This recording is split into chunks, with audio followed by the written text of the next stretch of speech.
Seja muito bem-vindo ao Encontro com a Palavra. Sua presença conosco é muito importante para nós. Estamos de volta ao estudo do livro de João, hoje estudando a partir do versículo 22 do capítulo 15, que diz: Se eu não tivesse vindo e lhes falado, não seriam culpados de pecado. Agora, contudo, eles não têm desculpa para o seu pecado. Essa declaração de Jesus é muito importante e muito semelhante ao que ele falou no final do capítulo 9 de João, depois que curou aquele cego de nascença. Eu vim a este mundo para julgamento, a fim de que os cegos vejam e os que veem se tornem cegos. Jesus é um tipo muito especial de luz. Ele dá visão aos que não podem ver, mas também revela a cegueira daqueles que acham que veem. Os líderes religiosos não eram nada bobos e entenderam muito bem o que Jesus estava dizendo. Acaso nós também somos cegos? E aí Jesus lhes respondeu: Se vocês fossem cegos, não seriam culpados de pecado. Mas agora que dizem que podem ver, a culpa de vocês permanece. Que interessante. Se não tem luz, não tem pecado. Acho que esta é uma definição de pecado. O pecado é a rejeição da luz. E aí surge uma pergunta. Será que existe alguém na terra que não tenha sido exposto à luz? O texto de Romanos, capítulo 1, nos faz entender que não. Todo mundo já foi exposto à luz com menor ou maior intensidade. É a chamada revelação natural. E a lição que aprendemos do ensino de Jesus é que se vivemos de acordo com a luz que recebemos, receberemos mais luz. Lembro-me de um estudo bíblico que dirigi uma vez, acredito na plenitude da bênção do Evangelho de Cristo.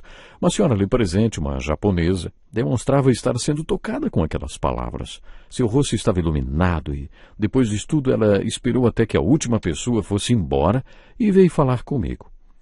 Na época do bombardeio americano, na Segunda Guerra, ela disse, eu era budista, mas ali nos abrigos antibombas, eu clamei a outro Deus.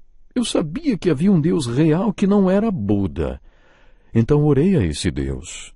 Naquele momento tive a certeza que saberia mais sobre esse Deus.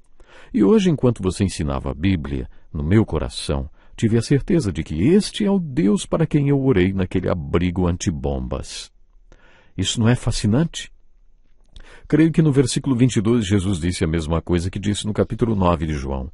Se eu não tivesse vindo e lhes anunciado a palavra, eles não seriam culpados de pecado.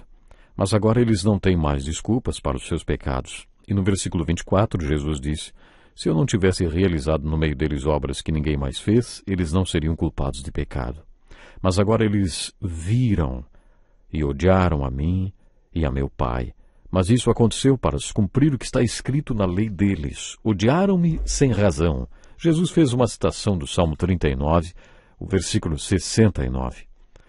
O que Jesus falou neste capítulo assemelha-se ao que ele disse no capítulo 5, quando iniciou aquela discussão com os líderes religiosos. A própria obra que o Pai me deu para concluir e que estou realizando, testemunha que o Pai me enviou. Vocês estudam cuidadosamente as Escrituras, porque pensam que nelas vocês têm a vida eterna.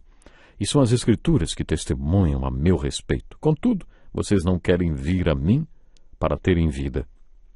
As evidências que os judeus tinham de que Jesus era o Filho de Deus era o batismo de Jesus e o testemunho que o próprio Deus deu naquela ocasião. As Escrituras que falam sobre ele e os milagres que ele já tinha operado. Eles não precisavam de mais evidências, mas nem assim creram porque não quiseram crer.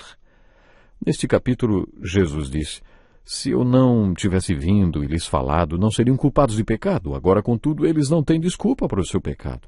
Aquele que me odeia, também odeia o meu Pai. Se eu não tivesse realizado no meio deles obras que ninguém mais fez, eles não seriam culpados de pecado. Mas agora eles as viram e odiaram a mim e a meu Pai. Mas isso aconteceu para se cumprir o que está escrito na lei deles. Odiaram-me sem razão. Nesse ensino de Jesus, enfocamos o pecado.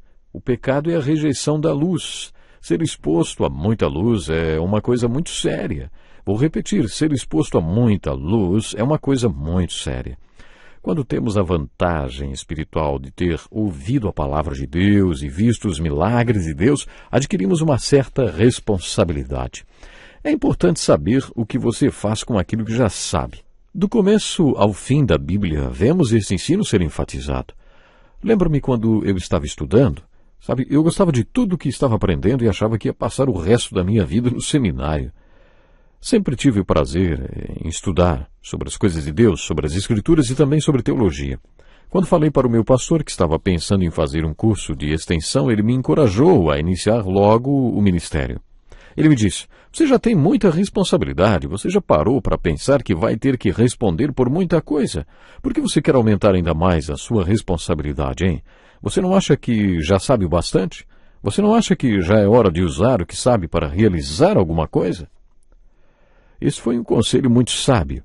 Esse negócio de acumular conhecimento e aproximar-se da luz é muito sério. Você entende agora que existe uma responsabilidade que acompanha esse privilégio espiritual? Foi sobre isso que Jesus falou nesta passagem.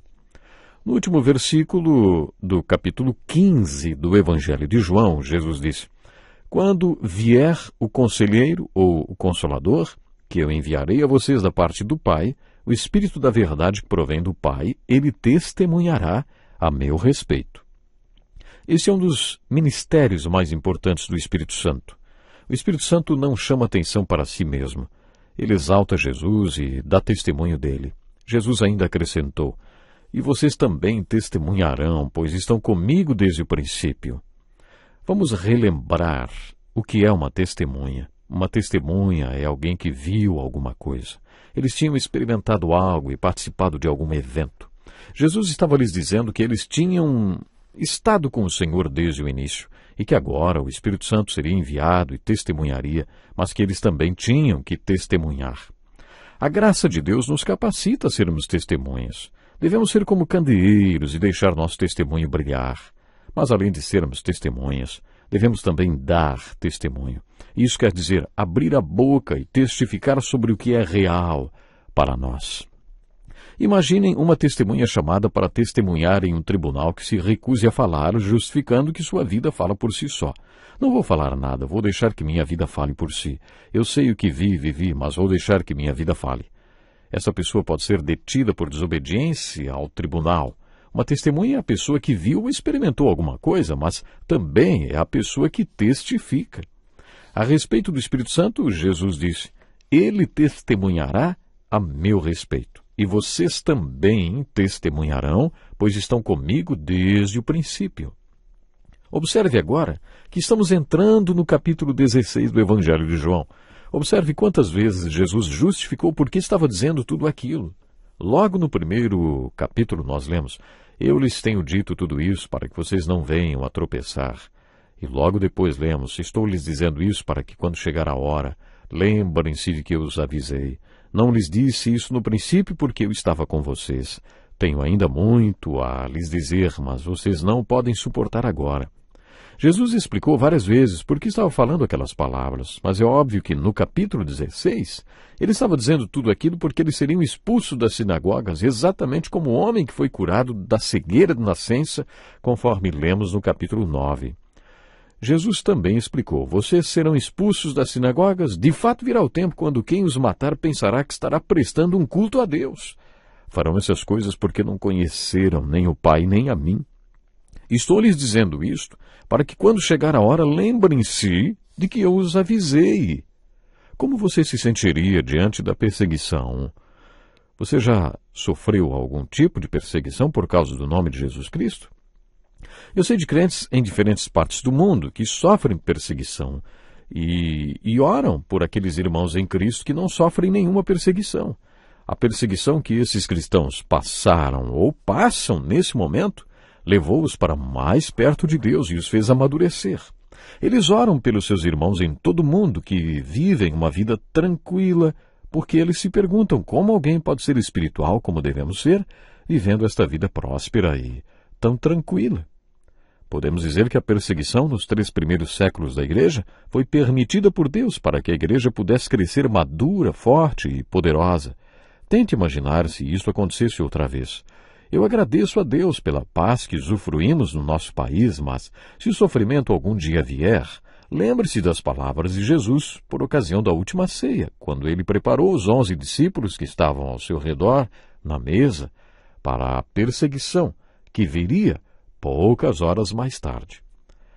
Sabe, é algo realmente muito sério tudo isso. Lembrando que nós estamos estudando o capítulo 16 do Evangelho de João.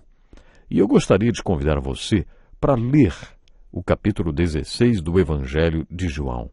Leia mesmo.